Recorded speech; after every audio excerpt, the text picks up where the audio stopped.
So my name is Tracy Evans. I am actually a park ranger at Monocacy National Battlefield, but currently I'm detailed here at Gettysburg working as a curator, which has been a lot of fun. So they have asked me to do a program about Monocacy, which is nice because it is a battle that not a lot of people have heard about. We're getting a little bit more well-known.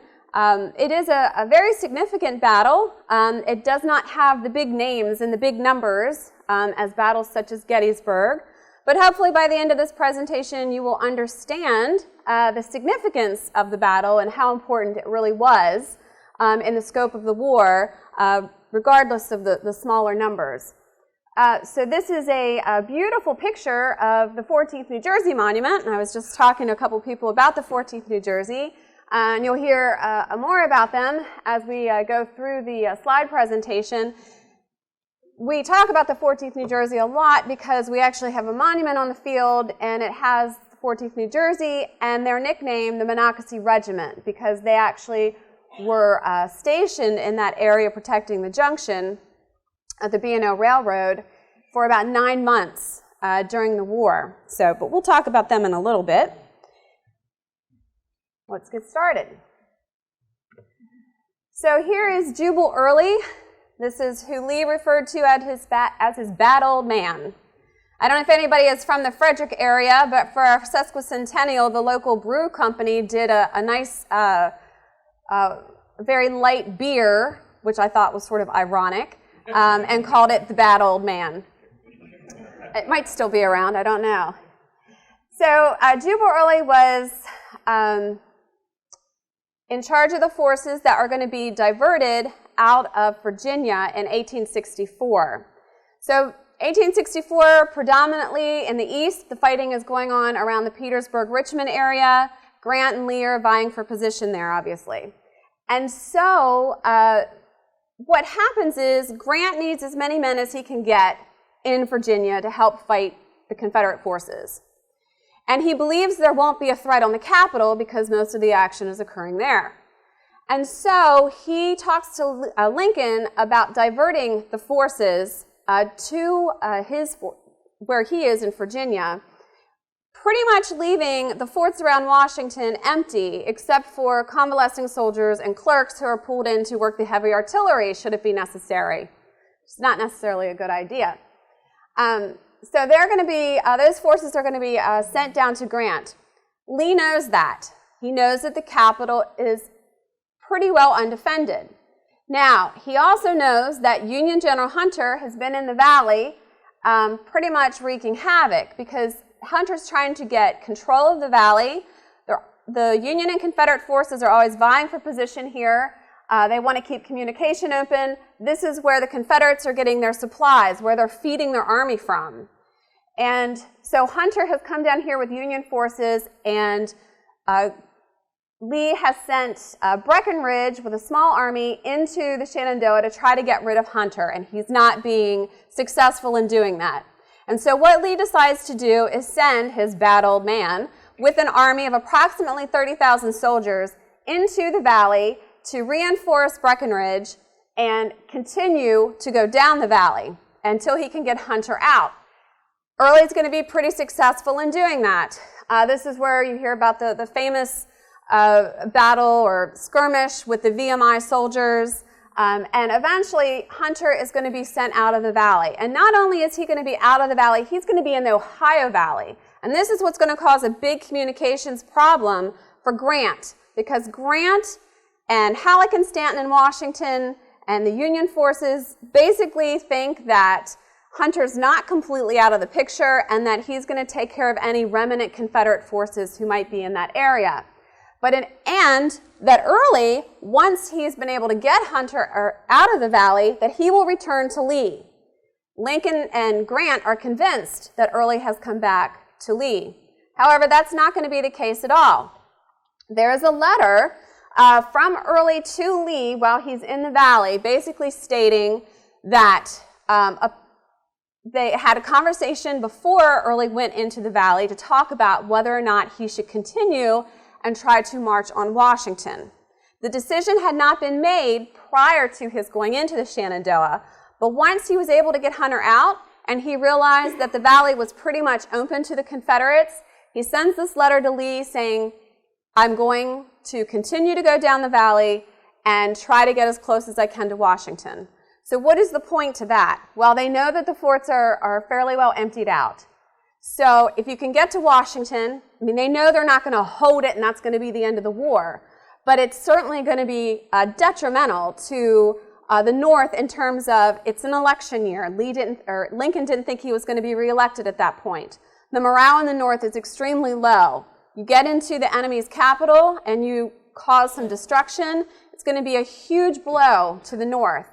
And thirdly, and very important to the Confederates, is that it will force Grant to move those soldiers out of Virginia and back into the forts in Washington and relieve pressure on the Confederate Army.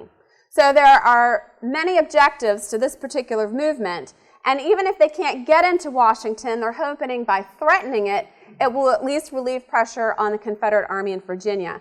So as the Confederates go into Maryland, pretty much undetected and unbeknownst to Union forces.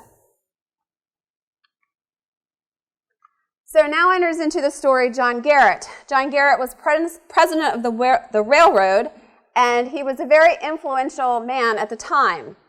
Now, he understands that there is a large Confederate contingent that is still in the valley and moving into Maryland. He has his folks out on the railroads, working on the railroads, and those on the trains, and they're telling him, the railroad's being torn up, telegraph lines are being torn up, this is a larger force than remnants of Breckinridge and McCausland in the Shenandoah Valley. And so he tries to convey this to both Lincoln and Grant, and they are still convinced that Hunter will be coming back to take care of, these remnant soldiers, that it's not Early who is there. And so no one's really paying attention, which has always been somewhat of a surprise to me, because I know he was extremely influential at the time, and they did respect him. So I think they really believed that Early had joined back with Lee. So John Garrett gets a hold of Union Major General Lew Wallace. And Lew Wallace is in the Middle Department in Baltimore. He has the 8th Army Corps. He has about 1,500 soldiers. These guys are basically 100-day men. They've signed up for 100 days. They're going to do guard duty. They don't necessarily think or usually get into any sorts of battles, but they're there just in case. And the reason that Wallace is in Maryland is because of the upcoming election. And Wallace has been very good at dealing with both the Army and the politicians and the electorate. So he's there to sort of be in the middle and help quell any rioting that might actually take place in Washington. So some similarities to what we have going on today in the midst of our election process. Same thing was happening in the 1860s, and Lew Wallace was there to try to quell any of that that might occur. And so he contacts Lew Wallace and tells him what's happening. And so Lew Wallace is going to send one of his men, General Tyler, out to the Monocacy Junction. Monocacy is actually his westernmost boundary of his Middle Department. And so Tyler's going to go there. He's going to send out some men to find out, are there Confederates coming? Where are they maybe headed to? And in fact, citizens of the town and his men are telling him that, yes, there is a mass of Confederates making their way towards Frederick, and we believe that it's Early and his army.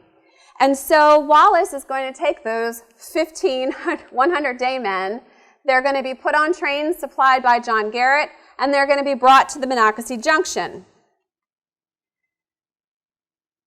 So he gets those 1,500 men there. They are actually going to skirmish for 2 days on the 7th and 8th of July as Early and his men are making their way over the Catoctin Mountains.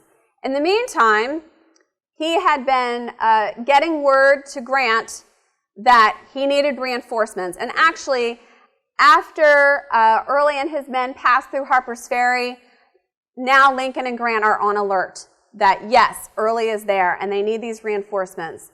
So Wallace is going to be able to get 3,000 reinforcements, the 3rd Division of the 6th Corps, under Union Brigadier General James Ricketts.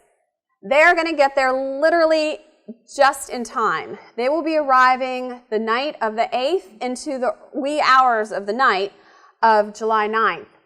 And so the skirmishing will occur for about 2 days until the Union forces are going to fall back onto the east side of the Monocacy River. That's a really good strategic location, defensive location for them to be. And they know that, well, I say they know, Wallace knows and Ricketts knows they're not going to win this battle, because even with Ricketts' men there, they have between 6,000 and 7,000 Union troops, approximately 3,000 of which are veteran soldiers, meaning they've actually been in battles. The other ones, not so much, mostly guard duty.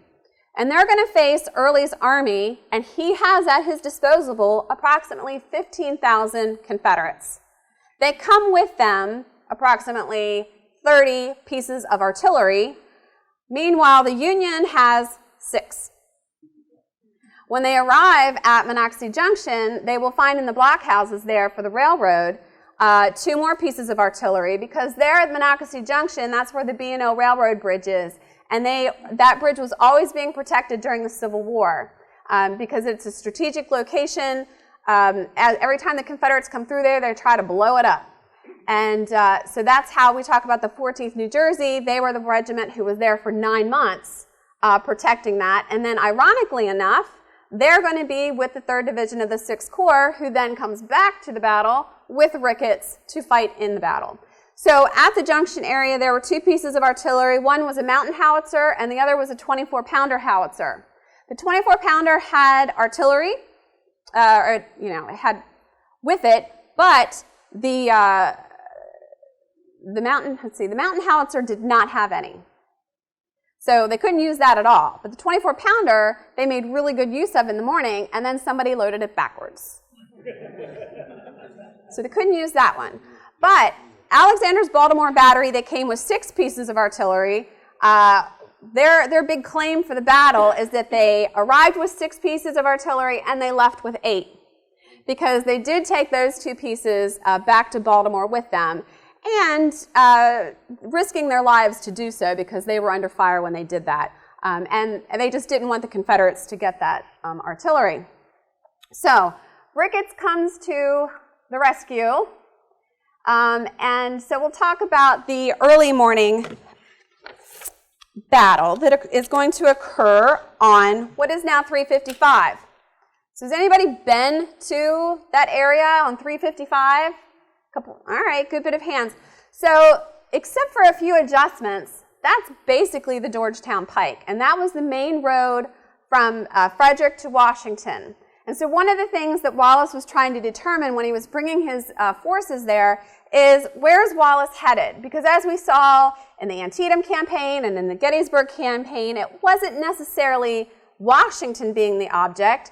They were maybe trying to get into Pennsylvania, disrupt the railroad up there, try to get to Philadelphia, perhaps go to Baltimore, raid the warehouses there, and then go towards Washington. Or were they just directly going to Washington? And the way that the forces were coming over the Catoctin Mountain and sort of marching, they believed that they were headed down the Georgetown Pike, the direct route to Washington, trying to get there as quickly as they could. So what Wallace does is he's going to establish his men, as I mentioned, on the east side of the river. And there's going to be 2 bridges. I'm going to skip forward here a little bit. This is the railroad bridge that you see up here. That's the railroad station on the B&O. And then you have the bridge that goes over the river. So there's 2 bridges that are going to be here. And this bridge was my pointer, this bridge was a wooden covered bridge at the time. And this is that's the Georgetown Pike, that direct route to Frederick. And so the forces are going to be coming down here in the morning towards the junction area, and they're going to be trying to get as quickly as they can across that covered wooden bridge. They will ultimately try to destroy the Baltimore Railroad Bridge, but they're just trying to get the forces across this wooden covered bridge. Now, up on this side, there's a bluff, and there are entrenchments there from when troops had been there during the war protecting that railroad bridge. They had put entrenchments up there. And so that's a great defensive position for the Union to be in as these Confederates are coming down here. So General Ramseur, who we see here, is going to be bringing his division of Confederates down into this area early in the morning. They're going to set up artillery on either side of the river, or either side of the Georgetown Pike. This you can tell is an old picture because our visitor center is here now. This is a much older picture, and this building isn't here anymore. So their forces are going to come down here. They're going to set up their artillery, and the Union forces will be on this side. Those 100 day men are going to be placed, for the most part, from this bridge over towards the railroad bridge here, and then 3 miles from there is where the Baltimore Pike Bridge is. And he's going to place some of those men between there and Baltimore Pike as well, because Wallace knows at the end of the day he's going to have to retreat. And he wants to make sure that he's got a retreat route down the Baltimore Pike to get his men back if they can't get the train. And so he's going to spread his men out there a little bit. And there will be skirmishing down around the Baltimore Pike, but it's not going to be anything as fierce as what's going to happen in this area around the junction. So around 7:30, 8 o'clock, Ramseur's going to bring his men here. He's going to set up artillery. They're going to be putting pressure on the men on the east side of the river, and they're going to make pretty good work of it. And there's going to be several different assaults. Eventually, there are sharpshooters in one of the barns here on the Best Farm, and they are going to be helping put the pressure there on the junction area. But the artillery here eventually is going to get those sharpshooters out, and that barn is going to burn. And that's the first crop of that farmer who had just taken over for his father. They'd been there for at least a generation, and it was the first year he was taking over farming for his father, and boom, his first crop gone. But don't feel too bad for him. He was very successful post-war. So they're going to be, what's going to happen is Wallace is going to send about 300 men into this little triangle right here, where they've got the river to their back, they've got the road right here to their left, and to their front and right, they've got the junction. They're going to be sent over there, and they're going to be in pretty close combat with these Confederates, obviously. Now, unfortunately for them, what's going to happen is that somewhere around noon, Wallace is going to see even more Confederates coming. He doesn't think his men are going to be able to hold that bridge any longer, and he orders the 9th New York Heavy Artillery to burn that bridge. So when they do that, he leaves these guys here on the other side. And they're going to fight off about 3 more attacks by the Confederates until their fight's going to be over. But we'll get to them later. But there I will mention George Davis. George Davis was a captain at the time, and he was not in command of the unit. So amongst those 300 men who were sent over there was one company of the 10th Vermont, and then a mix of those 100 day men. So Captain Brown actually was the one who was in command of the 10th Vermont and the rest of the Potomac Home Brigade and Marylanders who were over there.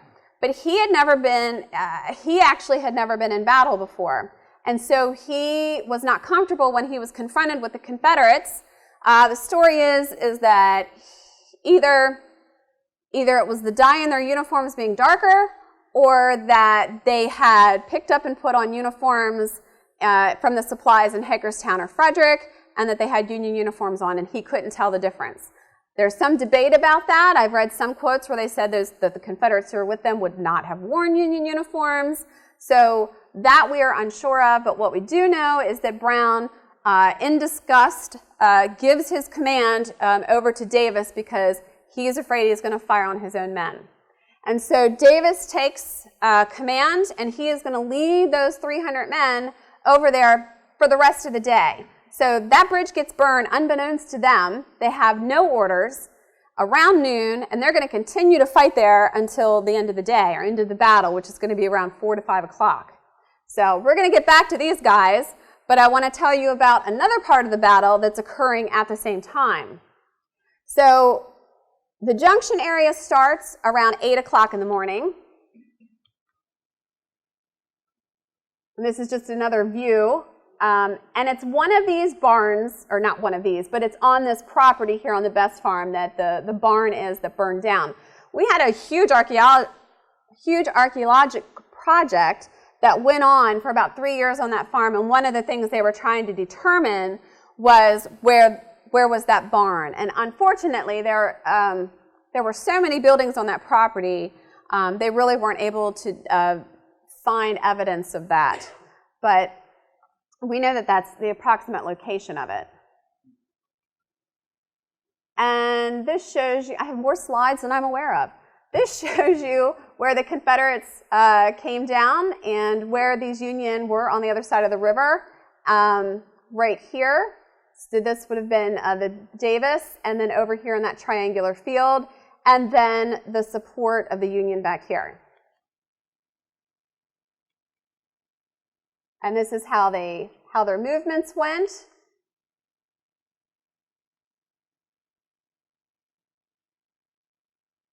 And this is where they would retreat. So basically what happens is we're going to get to fighting that occurs over here on the Worthington farm. But once that bridge burned, these men who had been here on the far side of the river supporting the Union, they are going to change position. And they're going to reinforce the 6 Corps men that are over here fighting the other Confederate forces. So here's John McCausland, and he has with him about 1,200 Virginia cavalrymen. And he is given orders the day before the battle to find a ford in the river. And so what Early's plan is to send Ramger's forces straight down the Georgetown Pike, get across the wooden-covered bridge, and then have General McCausland find a ford in the river and then outflank them. And then pretty much surround the Union and then be on their way to Washington. Decent plan if all he's facing are 100-day men. He thinks he can just push right through them. So John McCausland finds the ford. It's about a mile south of the wooden-covered bridge, and it's going to take him onto the Worthington farm. With him is the 17th Virginia Cavalry. We actually have this flag at the Visitor Center in a cabinet up in the museum, if anybody wants to take a look at it. It was captured just after the battle. And this is going to be the attack that occurs with McCausland. So this is one company of 8th Illinois Cavalry. And they're basically doing reconnaissance up and down the river. They're burning some of the smaller bridges that farmers use, and they're going to be scouting it. And here comes McCausland's men fording the river, and they are going to encounter those initial 8th Illinois. And they're going to then go back to the Union line, let them know what's happening. And then you've got a Union skirmish line that's going to form up here, and McCausland is going to attack. His men are going to march right into that line. They're going to get to about within 100 feet of that skirmish line, and then that front line of Confederates is going to be decimated. And they're going to hurry up and retreat. Now, the reason being, what they had expected was somewhat of a coordinated attack. What they get is a line of 1,000 Union skirmishers who are well-trained, and they're resting behind a wooden fence, and those Confederates can't see where they are. And they're going to get to about within 100 yards of those Union soldiers, and then they're going to pop up from that fence and fire that first volley. And very quickly, those Confederates are going to get pushed back down towards the Worthington farm. So this is where the house on the Worthington farm is. Beautiful house, if nobody's been there. Open only a couple times a year. I think maybe once or twice a year where we do some tours. But John Worthington is watching from the second story. And at the time of the battle, 270 is not there. That gets put in the 1950s and obstructs much of the view between Thomas and Worthington. But at the time, it was fairly flat with no trees. So you could very easily see onto the Thomas farm. So Worthington's watching from his second story, and he says they were marching as if on parade. Well, they were fairly confident, thinking that they weren't getting into too big of a fight there until they encounter. So they're going to retreat, but then at about the time of that retreat is when the bridge is going to be ordered to burn around noon. And that's when those Union reinforcements are going to come and help out that skirmish line of Union soldiers. So once that occurs, the Confederates, they're not giving up. They're going to be doing reconnaissance of their own. Now they kind of know a little bit what they've gotten themselves into. And they are going to mount a second attack. And basically, they are going to try to outflank this line, and ultimately they're going to try to get towards the Thomas House and around to the Georgetown Pike. Araby Church Road that now goes by the Thomas House, which is the administrative headquarters for Monocacy, that is the Thomas House, and the road right there is the original alignment of the Georgetown Pike. Now, that original alignment of the Georgetown Pike also had a slight, not really a hill, but a small area that was raised up. And if you drive down that road, you can still see that today. And the soldiers said that they used that as a natural breastwork. So it was somewhat convenient for them, and they're going to reinforce that line.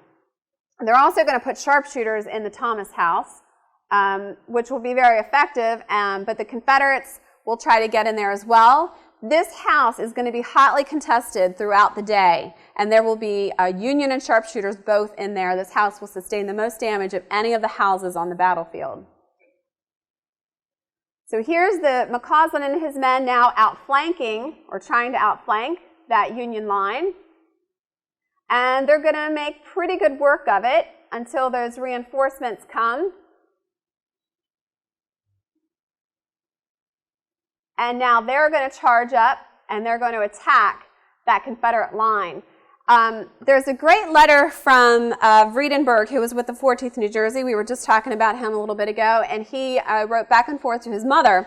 And he says that the men charged up the Thomas Lane as if they were protecting their own homes. And that's because you had the 14th New Jersey, the 10th Vermont, and the 87th Pennsylvania, all in that charge. And namely the 14th New Jersey, as I had mentioned, those guys lived there in that area for 9 months. They knew these people. They had dined with them. Vredenburg hunted with them. He brought his hunting dog. He and Mr. Thomas would go hunting. He dined with them the night before. Chauncey Davis with the 14th New Jersey. He apparently courted one of the daughters of Mr. Baker. Love her name, Clementine America Baker. She is noted in Worthington's book as being a spinster at the age of 21. Yeah.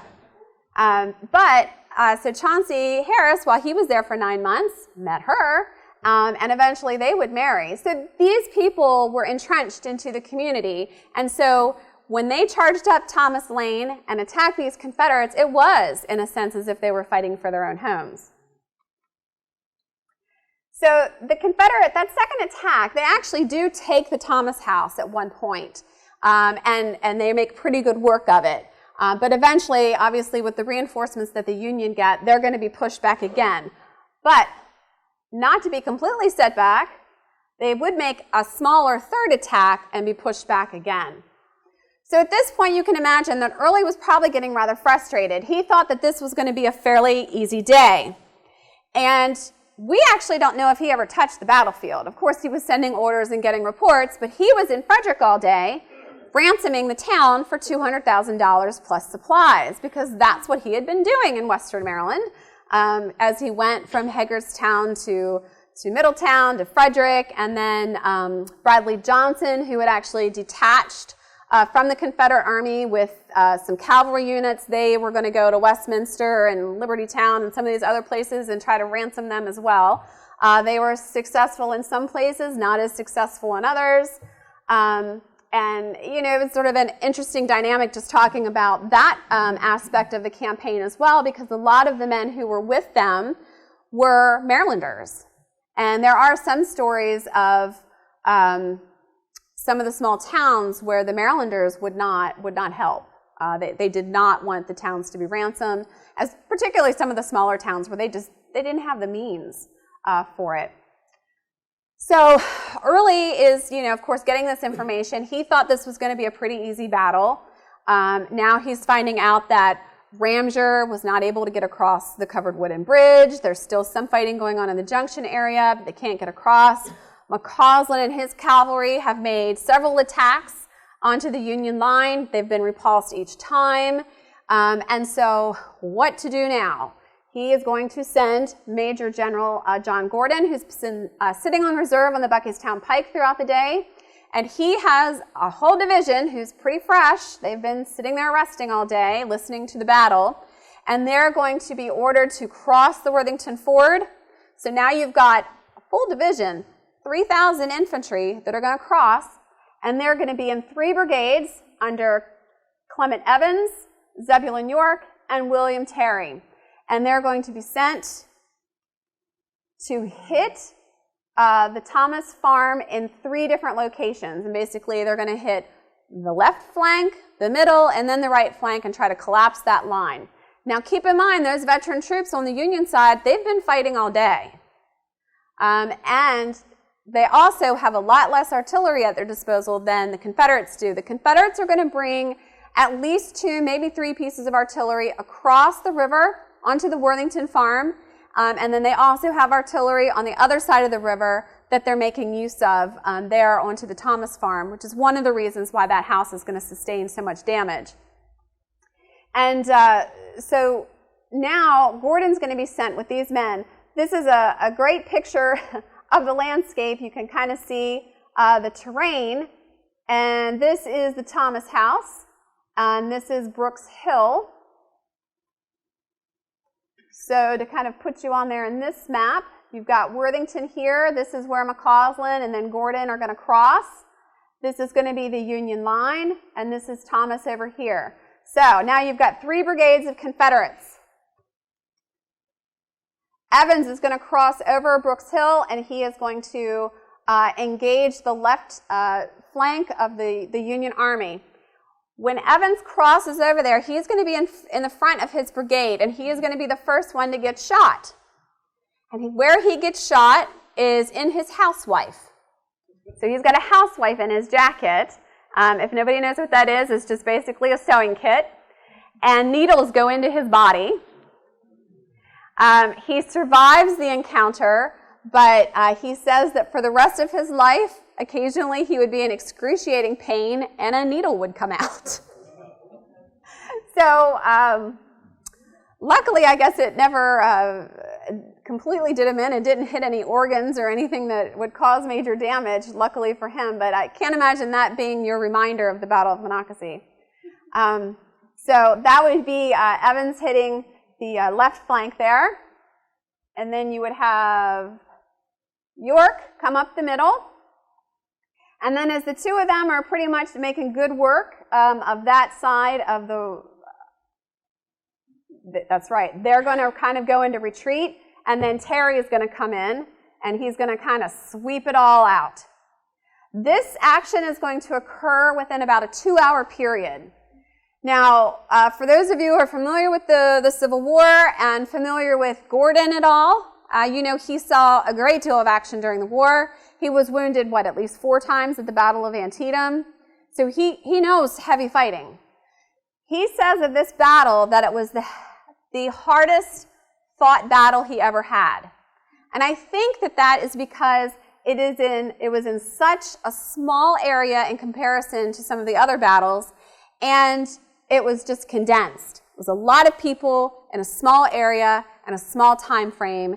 And even though Gordon knew going into this fight that the Union soldiers were veteran soldiers, at that point he knew it, but his men going into the fight still didn't know it.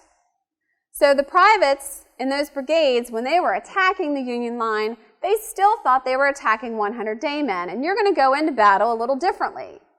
And so it still put them to a disadvantage to some degree. But ultimately, they're going to outnumber the Union. The Union men have been fighting all day. They don't have as much artillery, and they're going to be in retreat. And there they go. And the Confederates are going to go after them to some degree as they make their way past.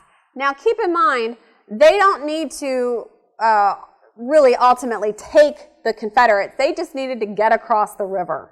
And then they know that the Union is going to retreat. They're completely outnumbered. So once they retreat, though, the men that are at the junction area, they will continue to fight while all of that was happening at the Worthington farm. But ultimately, Wallace thought that they would be captured. But that did not happen.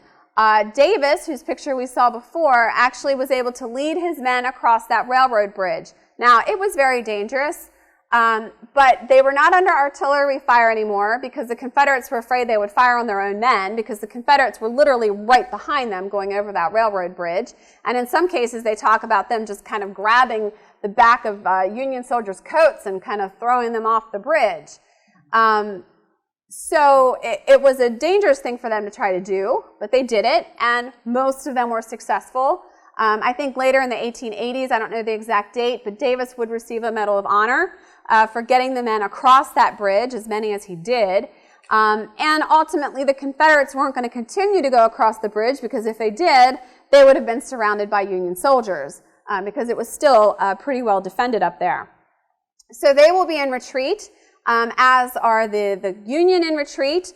They are going to try to get to the railroad because the trains had brought them there in the morning and they were hopeful that the trains would take them back to Baltimore. However, when the artillery started in the morning, the trains got out of there. And so they had to go back to Monrovia, which was about 12 to 15 miles from there. And so they would ultimately get back to the Baltimore Pike and go to Monrovia, and then they would take the trains there and to Baltimore. But wasn't completely over because the 16th Virginia would continue to follow the 8th Illinois Cavalry. The 8th Illinois Cavalry have been in this from the very beginning. They were the first ones to show up when Wallace had just arrived with those 1,500 daymen, and he was at Clendenin with the 8th Illinois was actually assigned or ordered to go to Harper's Ferry, but he knew that all the action at Harper's Ferry was over. So he stops at Monocacy Junction and basically said to Wallace, "Do you need any help?" And Wallace said, "Yes, I need a lot of help." And so he took control of those 100 daymen, and he was sort of in command of them for those 2 days they were skirmishing. It's his guys who are going to be the companies that are going to be the first to engage McCausland's men as they come across the river, and then not to be outdone, they're going to finish the day after everybody else retreats in Urbana, fighting with the 16th Virginia Cavalry, who is going to chase them into Urbana, and a fight's going to ensue there. But ultimately, the 8th Illinois will kill the commander of the 16th Virginia, which is at least their second commander to be killed that day, and they're going to capture the flag. So that flag was given to Wallace as spoils of the battle, and it's actually owned by the Lew Wallace Study in Crawfordsville, Indiana. But Monocacy has it on a long-term loan. We had it restored, and along with his uniform, and so those are the pieces that we have in our museum. These are the two Medal of Honor winners from the battle. We have Corporal Alexander Scott, both of them being from the 10th Vermont, and he picked up a flag from two different soldiers who had been shot. And the flags, of course, are very important. They are important symbols. It was a prestigious honor to be a flag bearer. And so they wanted to make sure that those flags were not captured. And so as Alexander Scott was retreating from the field, he would take two of those flags with him. Those men did not die of their wounds, and eventually he would give them their flags back, and he would receive a Medal of Honor for that.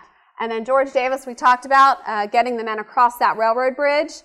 That was an extremely brave thing for all of those men to do, and he is the one who led them over there. Here's the monuments that we have on the field, largely done by veteran soldiers, as it was for most of the battles. We have the 14th New Jersey, the Monocacy Regiment. This is to the Pennsylvanians who were in the battle, the 138th, the 87th, and I think there's one more regiment on there. They weren't actually at the battlefield. There was a regiment that got the train to, and they got as far as Monrovia, and the train stopped. They got their rations for the day, and then they never went to the battlefield, even though Wallace was asking where were they, and they could hear the battle. Their commander was court-martialed, but their name got onto the monument. And then we have the 10th Vermont. These cows are no longer there, nor is the pond. Funny thing about that pond, we had a lot of Canada geese, of course, that wanted to be around. We have a neighbor, and I can actually tell this story now because I know the neighbor a little bit better now, and I tease him every time I see him. He complained to the battlefield after this pond was removed that we needed to come get our geese back because now they were on his property. They weren't tagged. They're not ours. It's pretty funny, though, so I tease him about it every time I see him. But the cows have been moved. These two monuments are... there's one that was done to the Maryland Daughters of the Confederacy, had one monument, and then the other is a Maryland monument, and it is dedicated to Maryland soldiers who were on both sides of the war. And before we get into the houses, which I'll just briefly go over before I run out of time, significance of the Battle of Monocacy. Ultimately, Early's men are going to get to Washington. They're going to get to outside of Fort Stevens. They will not make the attack when they maybe should have, but these guys were tired. This was in July. It was in the 90s. And so, you know, they were stragglers. It took them a while. It took them 2 days to get onto Washington, which is about 40 miles. So, but they waited another day before they attacked. And by that time, Early pretty well knew that soldiers were back into the forts. Grant did have reinforcements sent back into those forts as a result of the Battle of Monocacy. He knew that it was under threat. So that part of the Confederate strategy was done. There was a panic in Washington, not significant enough that it rocked the election or created a mass panic or a blow to the morale of the North. So that didn't happen. Had the Confederates been able to get in? Who knows? At that point in the war, Lincoln didn't think he was going to be reelected, but you don't know what's going to happen. And so it's sort of a win-loss for both. For the Union, it was a surprise campaign. They weren't expecting it. So the fact that Lew Wallace was able to delay them at Monocacy so that by the time they get to Washington, those reinforcements are there, was a huge coup for the Union. And Wallace did that. He had no orders to do it. Matter of fact, initially, they thought he was going to be in a lot of trouble until they realized what in the world almost happened. And then he's congratulated for it. But for the Confederates, this was a really bold move for them. And the fact they got tons and tons of wagon loads of supplies and clothes and animals and all sorts of things. So it was a pretty good campaign for them in terms of that. They were able to relieve pressure for Lee in Virginia, but ultimately they're not going to be able to get into the city. And another tangent on that was a crazy idea that they had that they were going to rescue the soldiers that were imprisoned at Point Lookout. So, and that, the kibosh was put on that almost immediately because the Confederate Navy immediately pulled out of that. They weren't going to help. And so to think that there was going to be, there was a raid through Maryland with Bradley Johnson and his men were supposed to get down to Point Lookout, gather all these horses for these poor, emaciated, starving soldiers who were then going to be able to join the army. It was a far-flung conclusion that that was even going to be a possibility. So that part of the campaign never came to any sort of fruition, which Early thought was a ridiculous idea anyhow. So those really, in balancing it out, it's sort of a win-win, a lose-lose for both sides. But ultimately, it was called by Glenn Worthington, who was living in the Worthington house with his family during the Civil War. He would write the first full-length book about the battle that came out in 1934, and it is entitled The Battle That Saved Washington. And that, in a nutshell, is really the significance of the battle, because it's the one campaign whose target was Washington. And they got to the outskirts. And had it not been for the Battle of Monocacy, they would have gotten in. Now, would they have held it? Would the war have been over? No. But they could have done a significant amount of damage while they were there. So, there's all sorts of what-ifs in history that we're not going to talk about because it didn't happen. What we know are the facts. But the fact is, we do know that they were ready to cause a lot of damage, namely because what they'd seen in the Shenandoah. Hunter had just wreaked havoc in the Shenandoah Valley, and they wanted revenge for what they had seen happen. All right, so I'll just briefly go over, we are really lucky to have a lot of the historic structures still on the park. This is the Worthington House, sort of as you see it today, and it is as close as we could get to what it would have looked like during the actual battle. Glenn Worthington lived until, his book came out in 1932, even though the copyright on it says 34. He died in 34, but he actually was part of an advisory committee that wanted to make this part of the military park system, because when they were campaigning for it, the battle, much like Gettysburg, was part of the military park system. In 1934, those battlefields would become of the National Park Service. So by the time that this became legislated, it became part of the National Park Service. So he and this group were actually successful in having this made into a national park. So we talk about the Worthington House a lot because Glenn Worthington was 6 years old when he watched the battle from this window down here. And he would talk to veteran soldiers as they came back. He went to the University of Maryland Law School and became a lawyer and then a well-known judge in Frederick. He became part of this advisory group. He learned a lot about the battle. And then he would write that full-length account of the battle. So to have a 6-year-old child who watched the battle and then writes a full-length account of the battle, it's pretty cool. And it's a great thing to relay to the kids, when they're coming to the park about, how important what they see and what they do can be. And it just is kind of showing you, actually, the different renditions. So this is in the 1930s. You can see there's a lot more outbuildings. This building, we believe, would have been there in the 1860s. It's very similar to what you would have had slaves or servants living in at the time. These other structures would not have been there. There was a barn and other structures there, but we don't know for certain that those were there in the 1860s. This is a cleaned up version of what it looked like when the Park Service got a hold of it. This was after a lot of work of getting the ivy and all sorts of things off of it. And then this is what the restoration looks like. It's lovely. The interior still needs to be redone. It is number 1 on our list every year that goes before Congress of what we would like to have restored. Eventually, we'd like to have the downstairs as a museum. There still exists furniture from the Worthingtons. If anybody goes to the Frederick Historical Society, you can see their sofa. So we do have some artifacts that we can put in there. But to put artifacts into the house, a lot needs to be done to it. Uh-oh.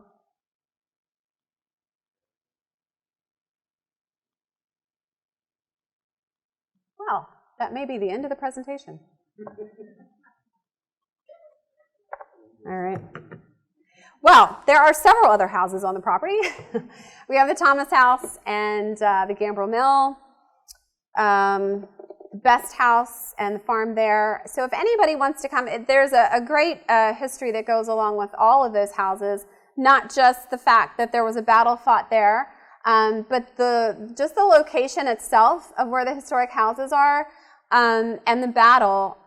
Logistically, armies, both Union and Confederate, came through that area every year of the war because they're along the Georgetown Pike.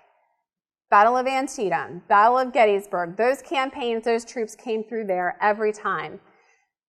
A month after the Battle of Monocacy, Grant is going to hold a council of war in the Thomas House. That's where he's going to relinquish Hunter of his of the Valley and the Western Department, and he's going to give it to Sheridan and basically tell Sheridan, get rid of Early. That's going to happen at the Thomas House. In 62, during the Maryland campaign, the Confederate Army will camp on the Best Farm for about 3 days. That's where Lee is going to write Special Orders 191. and it's going to be written there. It's going to be found maybe on the farm or maybe just a little north of the farm. But that's going to be a significant event that's going to occur. Basically, he was telling his commanders directing them for the next 3 days, what he wanted them to do. And one of those orders is going to be lost on the field and then found by a soldier of Company F, 27th Indiana. And it's going to go up the ranks till it gets to McClellan. That's a whole nother lecture about the significance and the who's and what's of Special Orders 191. There's a lot of mystery that surrounds it, but in a nutshell, for anybody who knows about it and has ever questioned it, I will tell you, 2 cigars in an envelope. None of this 3 cigars wrapped around, or a letter wrapped around 3, orders wrapped around 3 cigars. That is a story that was told by Colonel Colgrove in the 1880s to the Century magazine. And it may or may not have come to him wrapped around cigars, but that is not how it was found. I have a letter from Bloss, who was one of the soldiers who found it. He wrote a letter that is unpublished 13 days after the fact from the Barn Hospital after the Battle of Antietam, and he says 2 cigars, so that's what I'm going with. It's the closest primary source we have to it. And everybody who doesn't know about it is going, what does it matter about cigars? I have no idea what matters about 2 cigars, but people are fascinated by those cigars that came with Special Orders 191. So, it's not working, but it's pretty much over anyhow.